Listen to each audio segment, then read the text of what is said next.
आज हमें जरूरत है हम अपने घर में आखिरत की बात करें, अपने घर में कब्र की बात करें, अपने घर में मैदान क़यामत की बात करें कि वहाँ जर्रे जर्रे का हिसाब देना होगा, कतरे कतरे का हिसाब देना होगा। तो हुजूर क्या फरमाते हैं, अल्लाह तुमसे उम्र के बारे में पूछेगा कि मैंने तुम्हें उम्र दी थी 60-70 साल की, तुमने उस उम्र को कहाँ गवाया? क्या आप कहेंगे मौला हमारी 70 साल की उम्र बेनमाजी में गुजर गई, हमारी 70 साल की उम्र जमीन और जायदाद खरीदने में गुजर गई, हमारी 70 साल की उम्र खेत और खलियान करने में गुजर गई, हमारी 70 साल की उम्र बेईमानी शैतानी में गुजर गई। और अगर आपकी उम्र 70 साल की उम्र अगर अल्लाह की इबादत में गुजरी है, सुन्नत रसूलुल्लाह के मुताबिक गुजरी है, कुरान के अहकाम में गुजरी है, अल्लाह फरमाएगा फरिश्ते मेरे इस बंदे को जन्नत में दाखिल फरमा दो। और अगर आपकी उम्र गुनाह में गुजरी है, अल्लाह फरमाएगा इसे जहन्नम में डालो। दूसरा सवाल होगा, ए बंदा बता मैंने तुझे जवानी दी थी, आज तूने जवानी कहाँ गुजारी, कैसे गुजारी है? जवानी बेनमाजी बन के गुजारे, या जवानी दूसरे की बहन बेटियों के साथ गलत करके गुजारे, या जवानी तुमने वैसे गुजार दी? अगर हमने उस दिन अपनी जवानी का हिसाब ना दे सका, अल्लाह फरमाएगा इसे भी जहन्नम में डालो। तीसरा सवाल होगा, ए बंदा बता तूने माल कैसे कमाया है, कहां से कमाया है? सूद खा के कमाया, या रिश्वत लेके कमाया, या बिजनेस या बेईमानी करके कमाया? आज हम इसी दौलत को कमाने के लिए एक भाई भाई का दुश्मन बन जाता है, बेटा बाप का दुश्मन बन जाता है, खानदान खानदान का दुश्मन बन जाता है। इंसान सोचता है दौलत कमाओ, हमें अपने पड़ोसी से ऊंचा हो जाना है, इसने 2 मंजिला मकान बनाया, हमें 3 और 4 मंजिला मकान बनाया है। हुजूर फरमाते अल्लाह पूछेगा बता तूने दौलत को कहां से हासिल किया है और कैसे हासिल किया है? अगर उस दिन हम जवाब ना दे सके, अल्लाह अपने सामने से हटने ना देगा। चौथा सवाल होगा, ए बंदा बता तूने दौलत को कहां कहां खर्च किया है? मदरसे में कितना चंदा दिया था, मस्जिद में कितना चंदा दिया था, हराम काम में कितना खर्च किया था, फजूल खर्च में कितना काम किया था, अपनी औलाद पर कितना खर्च किया था? अल्लाह सब पूछेगा। दौलत कहां से कमाया, दौलत कहां खर्च किया? पांचवा सवाल अल्लाह पूछेगा, ए बंदा बता तू जितना जानता था उतना अमल करता था या नहीं करता था? यानी हर आत्म मुसलमान जानता है कि नमाज पढ़ना हम पे फर्ज है, हर मुसलमान आकिल व बालिग जानता है कि झूठ नहीं बोलना चाहिए, शराब नहीं पीना चाहिए, जुआ नहीं खेलना चाहिए, रंडीबाजी नहीं करना चाहिए, तवाइफ के कोटे में नहीं जाना चाहिए। हम अगर जानते हुए अमल नहीं करते, अल्लाह फरमाएगा इसे भी जहन्नम में डालो। यानी 5 सवाल के बारे में जब तक अल्लाह पूछ नहीं लेगा, अपने सामने से हटने नहीं देगा। तो ए बंदा तू आखिरत के बारे में क्यों नहीं सोचता है? आज तू एक लड़की से प्यार करेगा और फिर ये लड़की तुझे धोखा देके दूसरे के साथ चली जाएगी। ए जवानों तुम तो अपने बाप का मुस्तकबिल हो, तुम तो इस्लाम का मुस्तकबिल हो, तुम तो अपने माँ और बाप का सहारा हो। तुम्हारे अल्लाह ने जवानी दिया है, इस जवानी में तुम अपनी आंखों में गैरों का हुस्न न बसाओ। अगर तुम्हें हुस्न की बुनियाद पे किसी से मोहब्बत करना है तो दुनिया की किसी लड़की से न करो। यहाँ अदावत है, यहाँ नफरत है, यहाँ पाप है, यहाँ गुनाह है, यहाँ हरामकारी है, यहाँ दोज़ख में ले जाने का जरिया है। अपना दिल देना है तो उसे दो जो तुम्हें जन्नत में दाखिल फरमा दे। कौन है वो इस रूबे जमीन पर आसमान के नीचे कि जिसको हम दिल देंगे वो जन्नत में ले जाएगा? वो कोई और नहीं, हमारे आपके आका अहमद मुज्तबा आमिना के लाल मुस्तफा जाने रहमत है। इसलिए कि अल्लाह ने अपने महबूब से ज्यादा हसीन कायनात में किसी को बनाया ही नहीं है। तुमको अगर हुस्न की बुनियाद पे मोहब्बत करनी है तो हुजूर से मोहब्बत करो। अगर हुस्न की बुनियाद पे मोहब्बत करनी है तो हुजूर से मोहब्बत करो। हुजूर की हुजूर के हुस्न का आलम तो ये है। अल्लाह अकबर। हज़रत अनस फरमाते हैं हुजूर ने मुझसे फरमाया कि ए अनस सुन, अल्लाह ने आदम से लेके ईसा तक जितने अंबिया भेजे अल्लाह ने सबको हसीन सूरत दिया, दिलकश आवाज दिया। यानी आदम आए तो अल्लाह ने हसीन सूरत दिया, दिलकश आवाज दिया। हज़रत नूह आए तो अल्लाह ने हसीन सूरत दिया, दिलकश आवाज दिया। हज़रत ज़करिया आए वो भी हसीन है, हज़रत मूसा है वो भी हसीन है, हज़रत यूसुफ है वो भी हसीन है, हज़रत ज़करिया है वो भी हसीन है, हज़रत शीश है वो भी हसीन है। यानी सारे अंबिया सारे रसूल ये हसीन है। लेकिन ए अनस, अल्लाह ने तुम्हारे नबी को सारे नबियों से ज्यादा हसीन बनाया। अल्लाह, नारे तकबीर, नारे रिसालत, शाने मुस्तफा, मजहब इस्लाम, माशाअल्लाह सुभान। अल्लाह ने तुम्हारे नबियों को तुम्हारे नबी को सबसे ज्यादा हसीन बनाया है। और जब इमाम अहमद रजा का कलम हुस्न मुस्तफा पे उठता है तो लिखते हैं और कहते हैं कि हुस्न खाता है जिसके नमक की कसम वो मली है दिलारा। हमारा नबी जिक्र सब फीके जब तक न मज़कूर हो, जिक्र सब फीके जब तक न मज़कूर हो, नमकीन हुस्न वाला हमारा नबी सबसे औला वो आला, हमारा नबी सबसे पाला वो वाला, हमारा नबी अपने मौला का प्यारा, हमारा नबी कौन देता है, देने को मुंह चाहिए, देने वाला है सच्चा हमारा नबी। और सारे अच्छों में अच्छा समझिए जिसे है उस अच्छे से अच्छा हमारा नबी। बेशक बेशक, सुभान अल्लाह सुभान अल्लाह। मुस्तफा से बढ़कर किसी का हुस्न नहीं। तो ए नौजवानों, तुम्हें अपना दिल देना है तो मुस्तफा को दो, यानी सर झुकाओ रब के लिए और दिल दो मुस्तफा के लिए। अल्लाह ने सर दिया है अपनी बारगाह में झुकाने के लिए और दिल दिया है अपने महबूब से मोहब्बत करने के लिए। तो दिल में मुस्तफा का हुस्न बसा लो। तुमने पता नहीं है वो तीन मुजाहिद थे कि जिन मुजाहिदों ने जो तीन मुजाहिद थे रोम के रहने वाले। और हुजूर क्या फरमाते, एक हदीस और याद आ गई सरकार की। अल्लाह के रसूल फरमाते हैं सबअतुन युज़िल्लुहुमुल्लाहु ताला फी ज़िल्लिही ला ज़िल्ला इल्ला ज़िल्लहु। हुजूर फरमाते हैं कि ए नौजवानों, क़यामत के दिन अल्लाह के अर्श के साया के अलावा कोई साया न होगा। उस दिन सब कुछ बराबर हो जाएगा, ना पहाड़ होंगे, ना दरख्त होगा, ना आसमान होगा, ना ये जमीन होगी जिस जमीन पे आज बैठे हैं। अल्लाह ने सारा कुछ बराबर कर देगा, यानी सारी जमीन बराबर होगी। एक छल्ला अगर बीच में पड़ा होगा तो इस दूसरे किनारे से देखने वाला खड़े होकर देखेगा, वो छल्ला उसे नजर आएगा। यानी सारी जमीन बराबर होगी, उस दिन किसी का साया न होगा। अल्लाह फरमाता इधर समाउल फतरत व इधल कवाकिबुन तसरत व इधल बिहार फुज्जरत व इधल कुबूर बुअसिरत अलिमत नफ्स मा कद्दमत व अखरत या अय्युहल इंसानु मा गर्रका बिरब्बिकल करीम। जिस दिन आसमान फट जाएंगे, सितारे झड़ पड़ेंगे, समंदर बहा दिए जाएंगे, कब्रें कुरे दी जाएंगी। हे इंसान, उस दिन जमीन पे रह के तूने आगे भेजा है वो भी जानेगा, जो पीछे छोड़ा है वो भी जानेगा। उस दिन जो कयामत का दिन होगा, आज इंसान कहता है कि आज दुनिया का दौर कैसा हो गया। आज बेटियां ऐसे लिबास पहन के जाती है कि लगता ऐसा है कि वो नंगी घूम रही है। मेरे हुजूर ने 1400 साल पहले फरमाया कि जब कयामत करीब आएगी तो औरतें ऐसा लिबास पहनेगी कि लिबास पहनने के बाद भी वो बरहना नजर आएगी। औरतें ऐसी होंगी कि उसके सामने न बाप की हया होगी, न भाई का शर्म होगा, वो बेधड़क गैरों से बात करेगी। हुजूर फरमाते हैं घर घर से गाने बजाने की आवाज आएगी, उलमा की कदर लोग नहीं करेंगे, इल्म उठा लिया जाएगा, यानी उलमा उठा लिए जाएंगे, बरकतें खत्म हो जाएगी। साल मिसले महीना का होगा, महीना मिसले हफ्ता का होगा, हफ्ता मिसले दिन का होगा, और फिर दिन जो है मिसले घंटा के होगा। हुजूर फरमाते हैं यानी कयामत जब करीब आएगी तो फिर तौबा का दरवाजा बंद होगा। उससे पहले हज़रत ईसा अलैहिस्सलाम आएंगे। ईसा अलैहिस्सलाम जब इस दुनिया में आएंगे उससे पहले दज्जाल आएगा।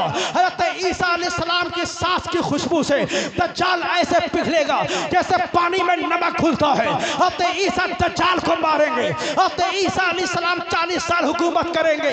अभी आपकी शादी नहीं हुई, आप दुनिया में उस वक्त आएंगे, आप शादी करेंगे, आपकी औलाद होगी। हज़रत ईसा वहां दफन होंगे जहां आज मुस्तफा दफन है। उस मुस्तफा के गुंबद में हुजूर की कब्र है, अबू बकर सिद्दीक की कब्र है, फारूक आजम की कब्र है, और एक कब्र की जगह खाली है, वहां पर हजरत ईसा दफन होंगे। लेकिन जब हजरत ईसा अलैहिस्सलाम का 40 साल का दौर होगा, वो ऐसा दौर होगा बच्चे सांप से खेलेंगे, सांप बच्चों से खेलेगा, भेड़ बकरियों के साथ खेलेगा, बकरियां भेड़ के साथ खेलेंगी, शेर बकरियों के साथ रहेगा, बकरियां शेर के साथ रहेंगी। एक अनार के छिलके के साये में 10 लोग बैठेंगे और नहरे फुरात खजाने उगा देगी। ये 40 साल का जमाना, ऐसा जमाना होगा।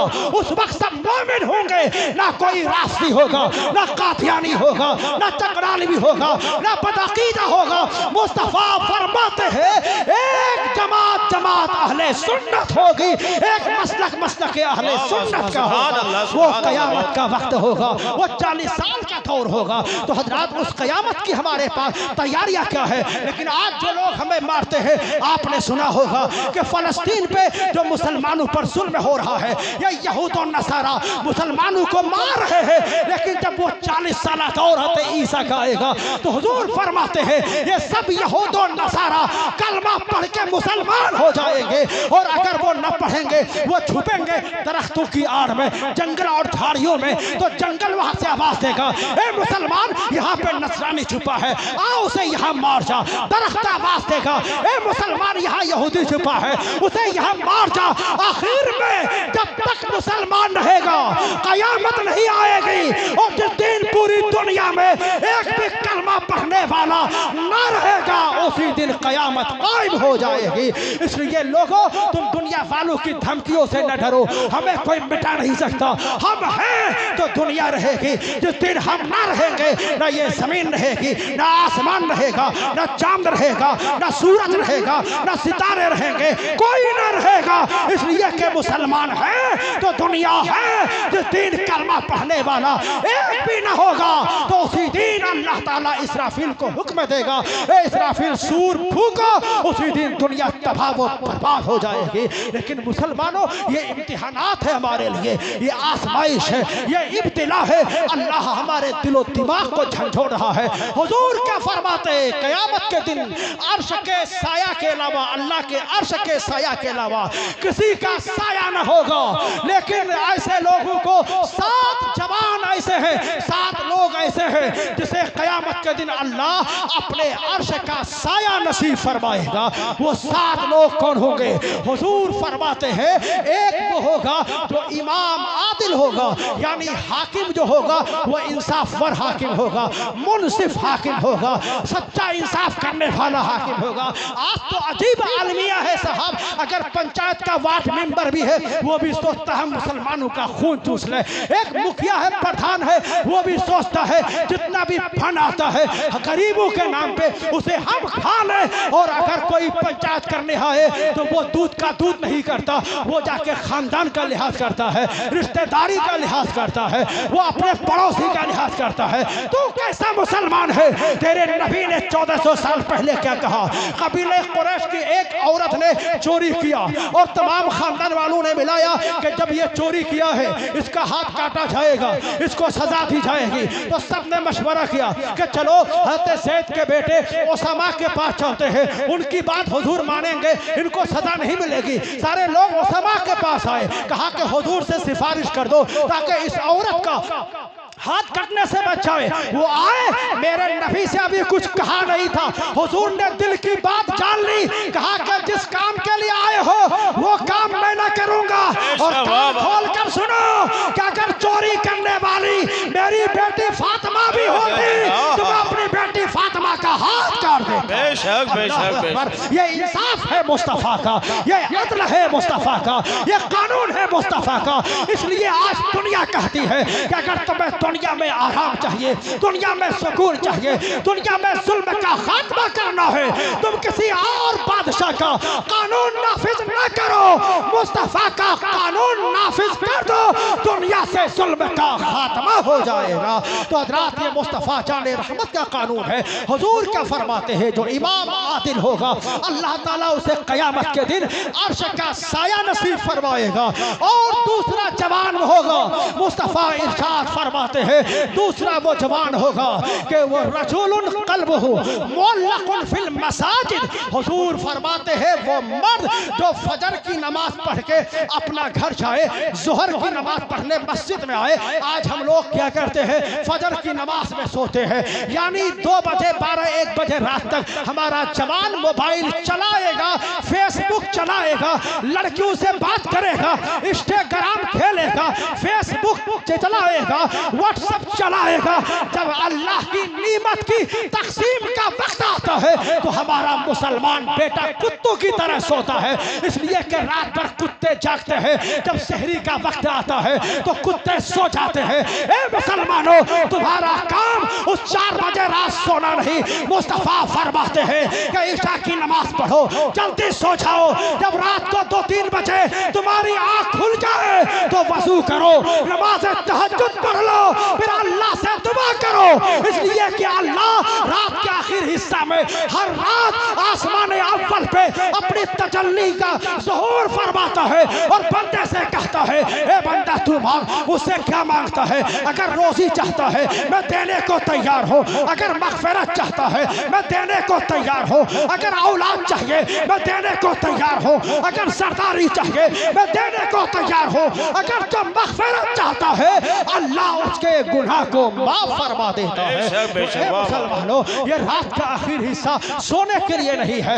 इशा की नमाज जल्दी पढ़ो, आँख खुल जाए, उठ के नमाज तहज्जुद पढ़ो। वही रात का हिस्सा है जिसमें अल्लाह अपनी रहमत तकसीम करता है, अपनी नीमत तकसीम करता है, रोजी बांटता है। लेकिन हमारा जवान कैसा हो गया, वो रात भर मोबाइल चलाएगा, जब रात के 2-3 बजे का वक्त होगा फिर वो खर्राटे लेके सोएगा। अल्लाह के रसूल फरमाते हैं कि वो जवान के जो फजर की नमाज पढ़ा, फजर की नमाज पढ़ के घर गया, नाश्ता किया, फिर अपने कारोबार में गया, काम करने गया, फैक्ट्री में गया, खेत खलियान में गया, अब वो काम भी कर रहा है, इधर इंतजार भी कर रहा है कि ज़ोहर की अज़ान होगी, मैं फौरन मस्जिद में जाऊंगा। फजर की नमाज पढ़ के चला था, हुजूर की बारगाह में सलाम पेश करके चला था, घर गया, नाश्ता किया, अब कारोबार में हाथ लगा रहा है, तो फजर की नमाज के बदले अल्लाह उसकी रोजी में बरकत दे रहा है। फजर की नमाज के बदले अल्लाह उसकी रोजी में इजाफा फरमा रहा है। अब उसका दिल लगा है कि ज़ोहर की अज़ान होगी,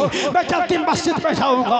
अब जो ही खेत में था, कारोबार में था, फैक्ट्री में लगा था, जो ही अज़ान की आवाज़ ज़ोहर की कान के पर्दे से टकराई, फौरन काम को बंद किया, खेत खलियान को छोड़ा, अपने कारोबार को बंद किया और चला मस्जिद की तरफ। यहाँ के ज़ोहर की नमाज पढ़ा, अब ज़ोहर की नमाज पढ़ के घर गया, वहाँ जाके खाना खाया दोपहर का। अब दिल लगा है कि जल्दी से असर की अज़ान होगी, मस्जिद जाऊंगा, खाना खाया, सो गया, 1-2 घंटा आराम किया, इतने में असर की अज़ान हो गई। फिर मस्जिद में आ गया, नमाज वज़ू किया, नमाज़ें पढ़ी, असर की नमाज पढ़ के अब मस्जिद से निकला। अब बाजार का वक्त है, बच्चों के लिए सब्जी खरीदना है, कपड़े खरीदना है, घर के लिए राशन पानी लेना है, बाजार गया। अब सोच रहा है जल्दी जल्दी खरीदना है, मगरिब की अज़ान होने वाली है, हम मगरिब की नमाज पढ़ेंगे। घर आया, सामान खरीद कर अपने बच्चों को दिया, इधर मगरिब की अज़ान हो गई। अब वो मगरिब की नमाज के लिए आया, मगरिब की नमाज पढ़ी, फिर घर गया,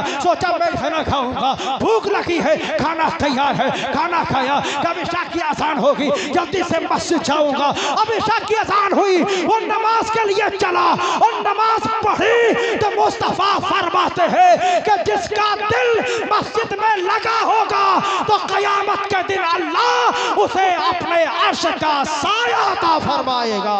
तो ए लोगों, हमें चाहिए हम हुजूर की इस फरमान पर अमल करें। और एक नौजवान की बात सुन लीजिए, तीसरा वो शख्स है, हुजूर फरमाते हैं कि तीसरा वो जवान जिसको आला घराने की लड़की यानी जो तवाइफों और कोठियों में जनाकारियां कराती है वो निहायत बदतमीज और पाखाना के बराबर वो होती है जो धंधा करवाए, जो बदतमीजियां करवाए, वो औरत नहीं बल्कि हुजूर इरशाद फरमाते हैं वो औरत जो आला खानदान की हो, आला नस्ब की हो, आला मालदार की बेटी हो, इज्जत में आला हो, रिफात में आला हो, मालदारी में आला हो, हुस्न जमाल में आला हो।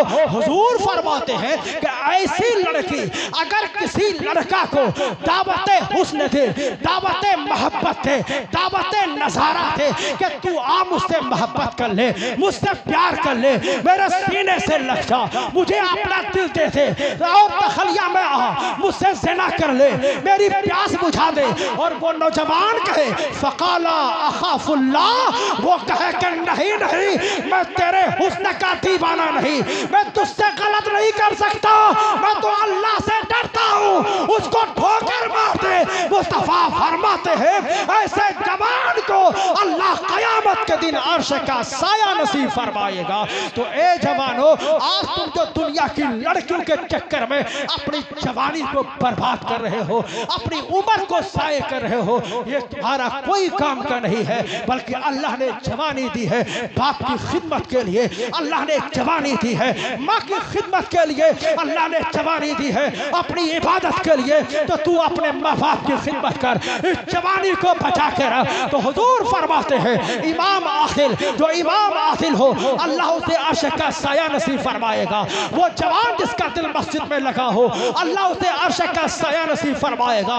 वो जवान जिसको आला नस्ब, आला हुस्न की लड़की अगर मोहब्बत के लिए दावत दे तो अल्लाह ताला वो उसे अर्श का साया नसीब फरमाएगा। वो कहे कि मैं अल्लाह से डरता हूँ। 7 जवान ऐसे हैं और चौथा जवान वो है कि जिसे अल्लाह ताला अर्श का साया नसीब फरमाएगा कि वो जवान कि जो जवान हुआ अल्लाह की इबादत में जिसको जवानी आई, अल्लाह के जिक्र में जिसको जवानी आई, अल्लाह की याद में जिसे जवानी आई, अल्लाह की इबादत में जिसे जवानी आई, हुजूर फरमाते क़यामत के दिन अल्लाह उसे भी अर्श का साया नसीब फरमाएगा। और 5वां वो है हुजूर फरमाते हैं कि जिसने सदका किया, सदका किया दाहिने हाथ से किया, बाएं हाथ को खबर न हो, अल्लाह उसे भी क़यामत के दिन अर्श का साया नसीब फरमाएगा। आज जो हम सोचते हैं कि हम चंदा 10 रुपए थे या 10,000 थे, हमारा नाम हो जाए, हमारा नाम हो जाए, लोग हमें सखी कह के पुकारे, इससे कुछ नहीं होता है, बल्कि जो काम करो अल्लाह की रजा के लिए करो। दुनिया तारीफ करे या न करे, दुनिया तुम्हारे बारे में कुछ बोले या न बोले, अल्लाह तो वो है जो दिलों की खबर को जानता है, अल्लाह तो वो है जो दिलों के राज को जानता है। तो हुजूर फरमाते हैं कि जिसने सदका ऐसा किया जो दाहिने हाथ से दे, बाएं हाथ को खबर न हो, हुजूर फरमाते हैं ऐसे को भी अल्लाह ताला क़यामत के दिन अर्श का साया नसीब फरमाएगा। तो लोगों, अल्लाह तबारक व तआला के जिक्र से भी जाओ। हुजूर क्या फरमाते हैं, अल्लाह के रसूल फरमाते हैं कि मैं उस जवान को, जो जवान मुझे 2 चीजों की जमानत दे दे, वो 2 चीजें क्या है? हुजूर फरमाते हैं जो 2 जबड़ों के दरमियान रहने वाली जबान और 2 टांगों के दरमियान रहने वाली शर्मदा की जमानत मुझे दे दे, मैं मुस्तफा उसे जन्नत की जमानत दे रहा हूँ। हुजूर फरमाते हैं तो ए नौजवानों, तुम अपनी जबान को संभाल के रखो, अपनी शर्मगाह को संभाल के रखो। ए मेरी माँ बहनों, इस्लाम की शहजादियों, अब वक्त है कि तुम अपने ईमान को बचाओ, अपने शोहर की खिदमत करो, अपने अकीदे को बचाओ। ये दूसरे की दौलत देख के तुम कभी बहक ना जाना। और ए मेरे बाप, तुम भी कान खोल कर सुनो, अगर तुम्हारी बेटी कहे कि ए मेरे बाप, मैं MBBS की तैयारी करूंगी, मुझे मल्टीमीडिया मोबाइल दो, मैं टीचर की तैयारी करूंगी, मुझे मोबाइल दो, मैं इंजीनियर की तैयारी करूंगी, मुझे मोबाइल दो। आज क्या होता है, यानी एक बेटी 10वीं पास कर ली, अब 12वीं पास कर ली, अब बाप चाहता है मैं बेटी को आगे बढ़ाऊं, वो बेटी कहते नहीं नहीं, मेरे पास ऑनलाइन में तालीम हासिल करूंगी, मुझे मल्टीमीडिया मोबाइल चाहिए, मुझे लैपटॉप चाहिए ताकि मैं उसमें तैयारी करूं। आज यही हुआ, हमने बेटियों के हाथ में बड़ा बड़ा मोबाइल दे दिया, यानी मल्टीमीडिया मोबाइल दे दिया। अब वही बेटियां फेसबुक चलाती है, व्हाट्सएप चलाती है, अब वही लड़कों से बात करती है। एक दिन ऐसा हुआ हमारी बेटी भाग गई, इसलिए ए लोगों डॉक्टर बनाना बाद में है, इंजीनियर बनाना बाद में है, प्रोफेसर बनाना बाद में है, इंजीनियर बनाना बाद में है, ईमान बचाना पहले है। तो डॉक्टर बन गई, इंजीनियर बन गई, प्रोफेसर बन गई, अगर ईमान न बचा सकी उसका कुछ काम ना आएगा। अगर कुछ ना बनी मगर ईमान बचा के दुनिया से गई, अल्लाह उसे जन्नत में आला मकाम अता फरमाए। बेशक बेशक बाबा, हमें बेटियों को ऐसी तालीम देना चाहिए, हम बेटियों के बारे में ही सोचें, इसलिए कि ईमान वो चीज है। हुजूर फरमाते हैं अल्लाह जन्नत उसी को देगा जिसका खात्मा ईमान पर होगा, वरना जन्नत मिलने वाली नहीं है। इसलिए कि अल्लाह फरमाता है इन्नल्लाह ला यगफिरु अन युश्रका बिही व यगफिरु मा दूना ज़ालिका अल्लाह लिमन यशा। अल्लाह फरमाता है कि मैं शिर्क और कुफ्र के अलावा जिसे चाहूंगा उस गुनाह को माफ फरमा दूंगा, मगर शिर्क को माफ नहीं करूंगा, कुफ्र को माफ नहीं करूंगा। आज अगर हमारी बेटियां गलत होंगी, हमारे बेटे गलत रास्ते पे चलेंगे, तो ये बदनामी और इसका हिसाब अल्लाह की बारगाह में मुझे भी देना है। ये दारुल उलूम जो सैफुल उलूम जामिया सैफुल उलूम है, मदरसा सैफुल उलूम से ये 5 बच्चे जो हाफिज कुरान बन रहे हैं, अगर इनके माँ बाप है वो खुश हो जाओ कि अल्लाह ताला कयामत के दिन ना इंजीनियर के बाप को, ना डॉक्टर के बाप को, ना प्रोफेसर के बाप को, ना मास्टर के बाप को, ना डीएम के बाप को, ना आईपीएस के बाप को, ना आईएएस के बाप को, ना दुनियादार के बाप को कयामत के दिन सोने का ताज न देगा। अल्लाह कयामत के दिन अगर सोने का ताज पहनाएगा तो इन हाफिज कुरान के वालिदैन के सर पे अल्लाह सोने का ताज सजाएगा। ऐसा ताज रखेगा जिस ताज की रोशनी के सामने सूरज की रोशनी फीकी पड़ जाएगी। ए हाफिज कुरान के वालिदैन तुम खुश हो जाओ, ये कुरान के हाफिज है। आज दुनिया में इंजील का हाफिज कोई नजर ना आएगा, तौरात का हाफिज कोई नजर ना आएगा, ना ये किताबें महफूज है, लेकिन ये कुरान खुदा का ऐसा कलाम है कि इसके हाफिज दुनिया में तुम्हें लाखों मिलेंगे। और अल्लाह ने न तौरात की हिफाजत की जमानत ली थी, न ज़बूर की हिफाजत की जमानत ली थी, न इंजील की हिफाजत की जमानत ली थी। ये किताबें महफूज न रही, क्यों? इसलिए कि ये किताबें चमड़ों पे लिखी गई थी, पत्थरों पे लिखी गई थी, कागजों पे लिखी गई थी, लेकिन कुरान इसलिए महफूज रहेगा कि कुरान न सिर्फ चमड़ों में लिखा गया है, न कागजों में लिखा गया है, न पत्थरों पर लिखा गया है, बल्कि कुरान को अल्लाह ने मुसलमान बच्चों के सीनों में लिख दिया है। तो जब तक दुनिया रहेगी कुरान रहेगा। कुरान कल भी था, कुरान आज भी है, कुरान कयामत तक रहेगा। इस्लाम था, इस्लाम है, इस्लाम रहेगा। कुरान था, कुरान है, कुरान रहेगा। और इस्लाम की गर्दन पर हुसैन इब्ने अली का एहसान था, एहसान है और एहसान रहेगा। बहुत खूब माशाअल्लाह सुभान। तो ए लोगों, हमें और आपको चाहिए कि हम इन हुफ़ाज़े किराम की कदर करें। और ये हाफिज़ कुरान जो मदरसा के असातिज़ा बना के दिए हैं आपको, इन असातिज़ा की आप कदर करें कि आपके बच्चों को इन्होंने संवारा है, सजाया है। कारी एजाज ने और इनके असातिज़ा ने, मौलाना मोहम्मद ज़फ़रुद्दीन बरकाती साहब ने, इन लोगों ने सजाया है, आपके बच्चों को संवारा है, कुरान का हाफिज़ बनाया है। आप इनकी मदद करें और इनके कंधे से कंधा मिला के चले। जब इनको जरूरत पड़े आपके ताउन की, आप लब्बैक कहें। इसलिए कि ये वो इदारा है कि ये इदारा बच्चों को हाफिज कुरान बनाता है। और ये वो आलिम है, ये वो इमाम है, ये उलमा है। आप उलमा की बुराई चाहे चाय के होटल में करो, चाहे सड़कों पे करो, लेकिन ये आलिम है, ये तुम्हारी बुराई नहीं करते, बल्कि ये नमाज के लिए जब मुसल्ला इमामत पे पहुंचते हैं और जुमा का खुतबा देते हैं तो यही कहते हैं, ए लोगों झूठ ना बोलो, झूठ बोलना गुनाह कबीरा है। ए लोगों सूद ना खाओ, सूद खाना हराम है। ए लोगों ज़िना ना करो, ज़िना करना हराम है। आज मुझे बताओ, इस रूबे ज़मीन पर आलिम से ज्यादा भलाई की बातें बताने वाला कौन है? यहाँ तक कि तुम्हारा सगा भाई भी नहीं है, तुम्हारा खानदान भी नहीं है, और यही वो आलिम है जो पांचों वक्त नमाज में तुम्हारे लिए, तुम्हारे माँ बाप के लिए दुआएं करते हैं कि अल्लाह तू हमें भी माफ फरमा, हमारे मुख्तदियों के गुनाह को माफ फरमा, और हमारे मुख्तदियों के वालिदैन के भी गुनाह को माफ फरमा। अरे जो तुम्हारे गुनाह की माफी की दुआ मांगे, तुम्हारे वालिदैन के लिए माफी की दुआ मांगे, तुम उनकी बुराई चाय के होटल में सड़कों पे जाके करते हो। मुझे अफसोस है, हुजूर फरमाते हैं जो आलिम दीन की बुराई करे तो अंदेशा है कि उसे कुफ्र की मौत आ जाए। इसलिए ए लोगों, आलिम की बुराई न करना, हाफिज कुरान की बुराई न करना। और मैं हुफ्फाज़ किराम से भी कहूंगा, मेरे अजीजों, आज तुम्हारे सर पे दस्तार बदले जा रहा है। क्या मतलब है इसका? अब तक तू तालिबे इल्म था, अब तक तू मेहमान रसूल था, अब तक तेरी तुझसे गलतियां होती थी, लोग कहते थे बच्चा है, तालिबे इल्म है, लेकिन अब जब तेरे सर पे दस्तारे हिफ्ज़ का ताज सजाया जाएगा तो अब तू कौम की नजर में एक बच्चा नहीं होगा, कौम की नजर में तू हाफिज कुरान हो जाएगा, कौम की नजर में अब तू जिम्मेदार हो जाएगा, अब कौम की तू इमामत करेगा, कौम तेरी मुक्तदा में नमाज पढ़ेगी, तू मुसल्ले इमामत पे होगा, तू कुरान सुनाता जाएगा, ये कौम तुझसे कुरान सुनेगी। इसलिए इस कौम के सामने तुम ऐसा काम न करना जिससे कौम कहे ये हाफिज गलत कर रहा है, ये आलिम ऐसा कर रहा है। इसलिए कि आला हजरत ने लिखा है कि उलमा को मकरूह चीजों से भी बचना चाहिए। इसलिए कि उलमा मकरूह करेंगे तो अवाम मकरूह तहरीबी करेगी, अगर उलमा मकरूह तहरीबी करेंगे तो अवाम कुफ्र करेगी।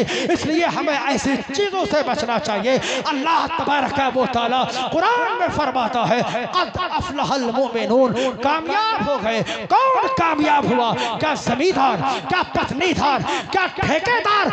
नहीं, बल्कि वो कामयाब हो गया जो अपनी नमाज को खुशू और खुजू के साथ अदा करते हैं, वो कामयाब हो गया। जो फजूल बात करने से परहेज करते हैं, वो कामयाब हो गया। इसलिए ए मुसलमानों, अगर तुम्हें कामयाबी चाहिए तो सारे दर से रिश्ता तोड़कर मुस्तफा के दर से रिश्ता लगा लो। सारे दरों को छोड़कर खुदा की बारगाह में झुक जाओ। तो जब कुरान ने कहा जो लोग खुशू और खुजू के साथ नमाज अदा करते हैं वो कामयाब हो जाएंगे, लेकिन आज हमारी नमाज का हाल क्या है? लोगों को पता नहीं जलसा क्या है, कौमा क्या है। बास लोग तो ऐसे हैं कि रुकू से उठेंगे, सीधे खड़े भी नहीं होंगे और फौरन सजदे में चले जाएंगे, जबकि जलसा ये अरकाने नमाज है, ये वाजिब है, कौमा ये वाजिब है। अगर हम एक तस्बीह के मिक़दार जलसा में, कौमा में अगर नहीं बैठे, नहीं खड़े हुए तो हमारी नमाज नहीं। बगैर जलसा और कौमा के नमाज पढ़ना ये मकरूह तहरीमी है। वाजिबात का तर्क करना है, और तो कस्तन वाजिबात को तर्क करे वो दोबारा नमाज पढ़े। जो भूले से वाजिबात को तर्क करे वो सजदा सौ करे, तब उसकी नमाज होगी। ये तुम्हें कौन बताएगा? खेत करने का तरीका तुम पूछते हो, अच्छा खाना बनाने का तरीका तुम पूछते हो, लेकिन नमाज का तरीका तुम नहीं पूछोगे। ज़कात मालदार हो गए, ज़कात का तरीका तुम न पूछते हो। ये मदारिस क्यों बने हैं? ये मदारिस तो तुम्हें यही पैगाम देता है, ज़कात का मसला पूछो, नमाज का मसला सीखो, रमजान का मसला पूछो। ये मदारिस इसलिए है मुसलमानों, अगर तुम चाहते हो कि कामयाब हो जाए तो तुम्हें खुशू और खुजू के साथ नमाज अदा करनी होगी। फजूल बातों से बचने की कोशिश करो ताकि अल्लाह ताला हमारे गुनाहों को माफ फरमा दे। तो लोगों, अल्लाह तबारक व तआला हमें और आपको एक कामयाब जिंदगी गुजारने की तौफीक अता फरमाए। हमने जो कुछ बयान किया और आपने जो कुछ सुना, अल्लाह हमें भी और आपको भी इन तमाम बातों पर अमल की तौफीक अता फरमाए। आमीन। अस्तगफिरुल्लाह रब्बी। अस्सलामु अलैकुम व रहमतुल्लाहि व बरकातुहू।